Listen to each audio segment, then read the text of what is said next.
How to name your web pages for SEO. Hello and welcome back again.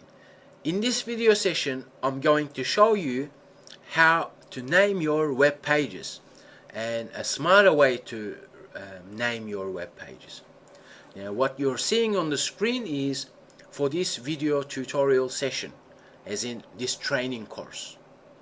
So I've got some sample keywords which I will take you through and show you step by step how to create fully optimized landing pages, right?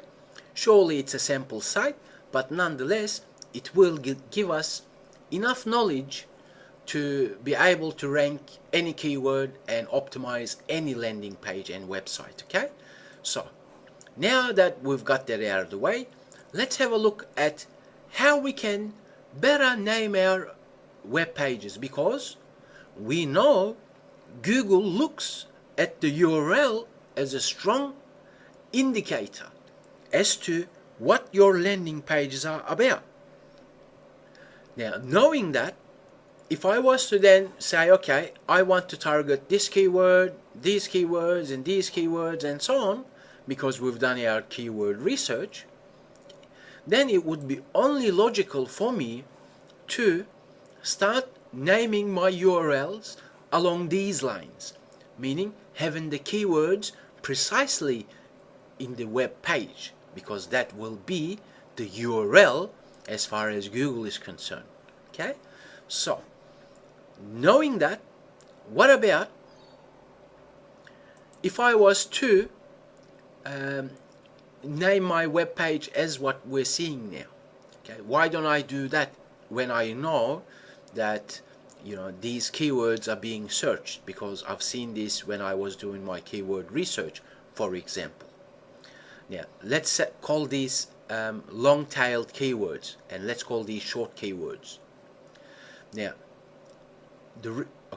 you can name your web pages with long-tailed keywords.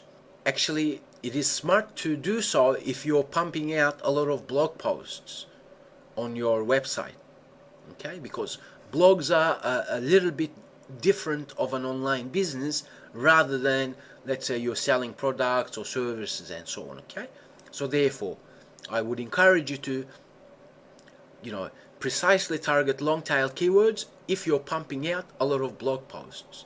And if you're just having a normal website, okay, then it is only logical to go for short keywords in your URL, because when you do, then not only can you rank these keywords easily, but because you've chosen the short ones, that means you can precisely target different ones stemming from the ones you've chosen. Okay, that means, let me give you an example. Let's say my landing page is called SEO training.html or .php. It makes no difference, because web page, as in URL, is a URL as far as Google is concerned. Okay, so if I then just choose the short keywords like this, then I can stem different ones out of them, as in latest SEO training, SEO training courses, SEO training video tutorials, and so on. Okay, so in this example, then if I name my URLs as such, then it limits my potential to stem different ones from it. That's why it is smart for you to go for the short ones if you have a normal website, whereas if you have a blog portion, then focus on the longer ones, because for each blog post you want to keep targeting different keywords, in a sense, because you have the potential to create more different pages, perhaps 5 pages per week and so on. Whereas if you had a normal website selling products and services, that means you create your landing pages once and optimize it properly and then rank them.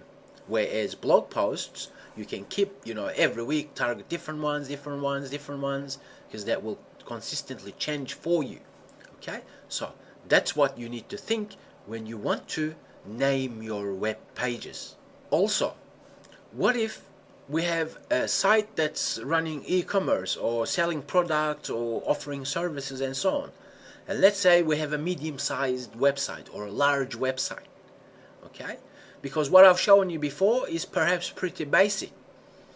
And we already know the importance of category, as in importance of us categorizing our products and services and so on, because that is very important for your visitors when they visit you to navigate around your website through your navigation menu, through your breadcrumb links and so on, right?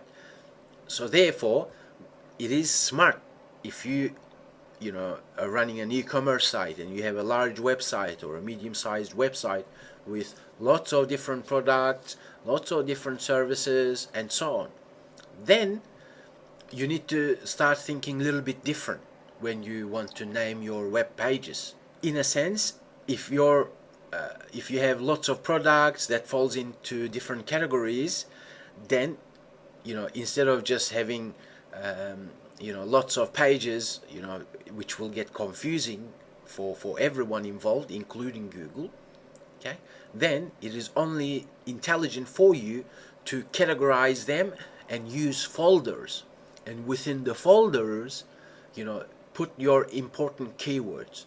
As in this example, let's say we're selling bracelets, necklaces, earrings and so on.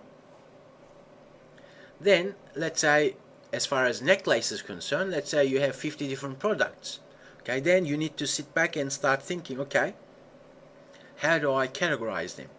Because that kind of allows you to name them properly as well. Okay, so for a large site, you utilize folder names with the keywords, as in, let me create a folder and name it with the keyword necklaces, for example. Then underneath that, I can then say, okay, you know what? I have two different types of necklaces. One is gold necklaces, then I will name my web page as such. Okay, and another web page, I'm gonna categorize all the silver necklaces. So therefore, then you name your web pages different if you have a website similar to this. Okay, also you can then, let's say you have a really large website with lots of different products, then you can perhaps further categorize it and use another folder name and call that for men. Okay, so therefore it branches out, right? And then you have another folder and name it for women. Okay, and within that folder you then go and say, okay, let me then name my web page with celticcross.html, for example, right?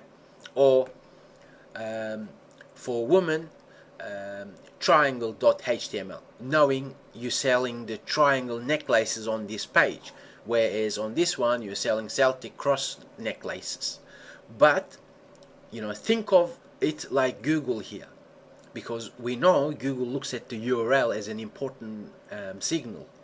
So therefore, when you follow this option for a e-commerce site, what happens is that you actually avoid any duplicate issues, because if you then didn't follow this option and just trying to put everything in the necklaces folder, then each page becomes very similar to one another. Whereas if you follow this option, then you're covering the keywords in the URL portion. Okay, and not only that, when you create this page by itself, it becomes more original and more unique compared to the other one. So that's why you need to follow a smarter, a logical way when you're naming your web pages, knowing it is one of the most important signals for Google keyword ranking. Thank you very much for learning with me. Now that we know how to name our web pages, let's continue learning. And I'll talk to you in the next video session.